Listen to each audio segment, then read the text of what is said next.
The Essex Mountain Sanatorium traces its roots back to the Newark City Home, which opened in Verona, New Jersey in 1873, on what is now the Verona High School grounds. The home's mission was to both rehabilitate and orphan Newark adolescents who were traveling the wrong road. The building's main structure was destroyed by fire on the evening of January 9, 1900. The conductor of a locomotive passing nearby blew his whistle to notify the inhabitants of the burning building. There were no injuries in this incident. Following the fire, the trustees decided to alter the entire institution from a crowded massing of children in one building to a cottage system, in which males and girls are separated, and children are organized into families, each family containing no more than 50 children. A separate cottage for the females would be required under the new approach. Later that year, a spot about a quarter-mile northwest of the boys' cottages were planned and funds were set aside for its construction. Essex County officials set aside 325 acres of property for the new Essex County Asylum for the Insane. The hospital, which was once in Verona and is now in Cedar Grove, housed mentally ill people who needed daily care. The area was chosen because of its secluded high-altitude position, which was thought to create a healthy, calm environment for patients to recover in. Because of its position close beyond the Peckman River, the facility became known as Overbrook. In the city of Newark in 1906, there were at least 3,000 cases of tuberculosis, and 842 fatalities from the disease. The Board of Health was helpless to deal with the disease without suitable accommodations for the sick, until proper facilities were supplied. The Newark City Sanitarium, also known as the Newark City Home for Consumptives, was founded in 1907 on the boundary of North Caldwell, just up the hill from the asylum. The Essex Mountain Sanitarium, or simply the Hilltop, was a tuberculosis curing clinic that was known throughout its history as the Essex Mountain Sanitarium. The sanitarium was taken over by the county in 1917, and 11 additional structures were built on the grounds. There was just one issue. Some residents in the vicinity feared that the sickness might spread from the hospital to the rest of the community. The committee decided to disregard the neighbors' objections, and began slipping patients into the closed boarding school in the dead of night. It was quite difficult to expel them after they had established their foothold. Essex County chose to take over the modest clinic as the sickness spread, and grow it into the large building complex it is now. Between 1917 and 1930, the county built 21 new structures to serve the expanding number of sick individuals. The sanatorium was a cutting-edge facility at the time. It had a 50% recovery rate during its years of existence, and was recognized as one of the best treatment clinics in the country, if not the world. Its location on the peak of the second mountain, with its pure air and water, was dubbed the Colorado Springs of the East, second only to Denver in terms of successful tuberculosis treatment. The sanatorium became a shelter for World War I battle soldiers, who had suffered lung problems during the war, in addition to treating patients from all across the county. At one time there were over 4,000 patients there. The overflow of mental patients, from the adjacent Overbrook, a psychiatric institution on Fairview Avenue in Cedar Grove, were cared for in the sanatorium's empty wards. In 1977, the county dissolved the sanatorium and sent the remaining patients to other institutions in the region. They also shut down the minor section, at the adjoining Overbrook Psychiatric Hospital's Freeman Pavilion. The sanatorium fell into ruin, and the majority of the institution was destroyed in 1993. For more than a decade, a few modest structures survived on the property.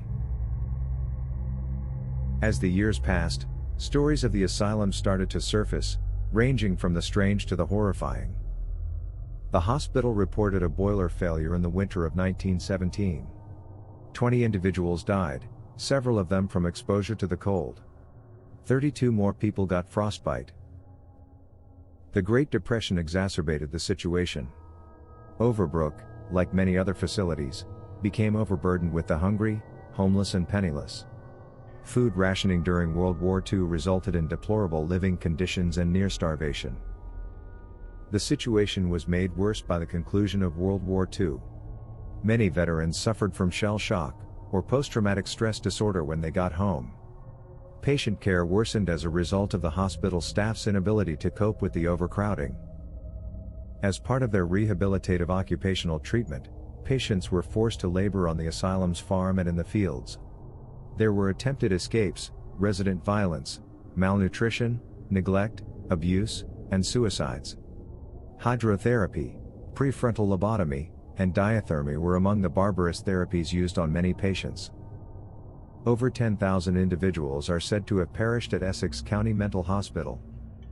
There were 150 cases of missing patients in 1978 alone, one of whom went into a Cedar Grove home in his pajamas, stole a carving knife and hammer, and attempted to kidnap a housewife while stealing her car. Since it closed, many individuals have decided to visit the site and learn more about the sanatorium and asylum. Hearing footsteps rushing down the corridors, seeing wheelchairs move on their own, seeing ghost-like faces appear at the windows, feeling a presence following them, and hearing eerie voices screaming, "Get out!" are just a few of the most prevalent occurrences.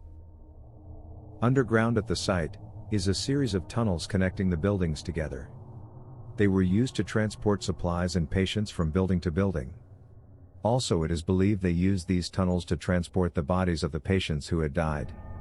The tunnels are still there today, and it is claimed by some that these tunnels have unfriendly spirits haunting them. One person wrote, "I don't live in the vicinity of the sanatorium, but my friends and I had heard things about it and wanted to go visit it. Walking up the trail seemed to take an eternity, but it was well worth the effort. It was late afternoon when we eventually made it up there. We visited the water tower and took some photos. We later heard footsteps walking on the floor above us when we entered one of the buildings. When we heard those footsteps coming down the stairs, it was almost as if something was aware of our presence. We bolted from the building, running as fast as we could. We heard a scream behind us, followed by a strong deep voice screaming, 'Get the hell out of here!' We all exchanged glances before sprinting the rest of the way down the mountain. The most terrifying aspect for me was hearing footsteps behind us while sprinting. Another one of my friends claimed to have seen a dark figure racing towards us. That was my final visit. For a long period afterwards, I experienced nightmares." Another wrote, "A group of my buddies and I decided to go up to the sanatorium one night in 1996. We brought flashlights because it was dark and raining. We could see the remnants of the facility when we eventually arrived to the clearing. It was incredible. We had been walking about for a bit when I noticed something moving out of the corner of my eye. It couldn't have been one of my pals because they were all standing right next to me. I gradually gained their attention, and they became aware of it as well. We took a step closer, to get a better look inside the building's first story. Inside, we found an old wheelchair that was moving on its own. The disturbing part was that there was no wind that night, not even a breeze.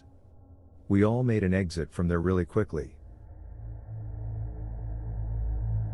One visitor said, "My visits to the sanatorium were always a reluctant one for me. I was terrified of the place.